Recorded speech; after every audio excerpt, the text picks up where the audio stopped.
processo de despertar, ele de fato ele gera mudanças internas muito significativas. E se mudanças internas acontecem, mudanças externas também vão acontecer.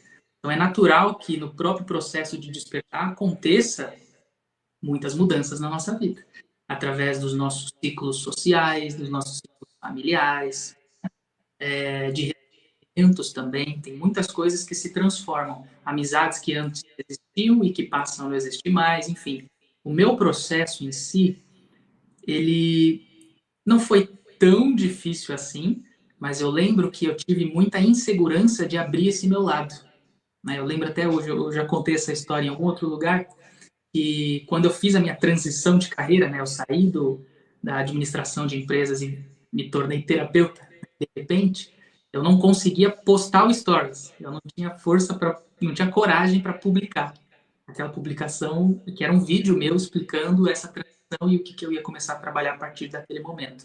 Eu não conseguia postar. Quem clicou o botão para mim foi minha cunhada, não foi nem eu. Ela que clicou o botão e falou, pronto, foi.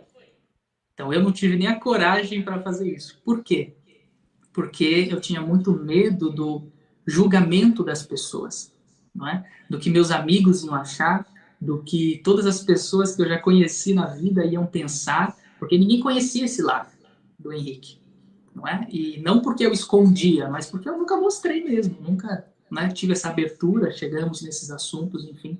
Então era uma coisa que era minha, e que eu nunca tinha compartilhado com as pessoas, e eu fiquei com muito medo desse julgamento, sabe? Do que os outros iam achar, das pessoas que poderiam se afastar, das piadas que iam dizer de mim, enfim. E isso me travou muito, assim, no começo. Mas a partir do momento que essa publicação foi feita, eu entreguei, né? Falei, bom, já foi. Quem ficar, vai ficar. Quem não for, quem for embora, vai embora. E para mim tá tudo certo. O importante é que eu tô feliz, realizado, e é isso que eu queria. Então, o mais difícil para mim foi lidar com esse julgamento dos outros, né? E claro, depois só que eu fui entender, né, a importância de não dar ouvido, né, ao julgamento dos outros, porque são coisas, querendo ou não, que a gente não tem controle, né? A gente não tem controle sobre a opinião das pessoas. Eu posso ser a melhor pessoa do mundo, se você não for com a minha cara, você não vai gostar de mim, né? E não tem nada que eu faça em relação, que eu possa fazer em relação a isso. Então, eu fui aprendendo a separar o que é meu e o que é do outro. Então, a opinião das pessoas diz respeito às pessoas e não a mim. Né? Então, a partir do momento que eu separei isso, eu assumi essa essência de fato, né, minha, espiritual, que sempre teve dentro de mim. Eu sempre fui muito curioso com as coisas, e até o meu processo de mediunidade ele foi mais fácil, de desenvolvimento mediúnico, né? Ele foi mais fácil justamente por conta dessa curiosidade. Eu nunca tive medo das coisas, eu sempre queria saber. Então essa curiosidade, ela me moveu muito, assim, eu sempre botei muita fé num mundo de magia, não de magia de filme, mas num mundo que existe mais do que o que a gente está vendo.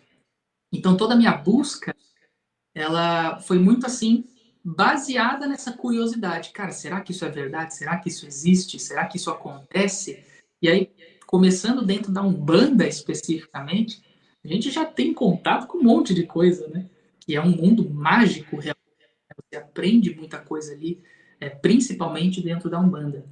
Então, tendo contato com esse universo, sendo guiado por essa curiosidade, foi a maneira que eu me desenvolvi sem medo. E, claro, buscando conhecimento junto. Né? Porque o medo, ele sempre vem da falta, né, do conhecimento, quando a gente não entende como uma coisa funciona. As pessoas ficam ali pensando, mirabolando, né, o que vai acontecer se eu desenvolver a minha mediunidade, que eu vou ver espírito e vou ver coisa feia e gente morta vai falar comigo. E não é bem assim, né, que a coisa funciona. Então, quando você alia a tua curiosidade, né, os assuntos que você tem mais interesse com o estudo, a busca do conhecimento, não existe medo aqui. Né? Tudo fica mágico, como eu falei, tudo fica interessante. Então, foi assim que eu lidei com as coisas e lido até hoje, inclusive. Né?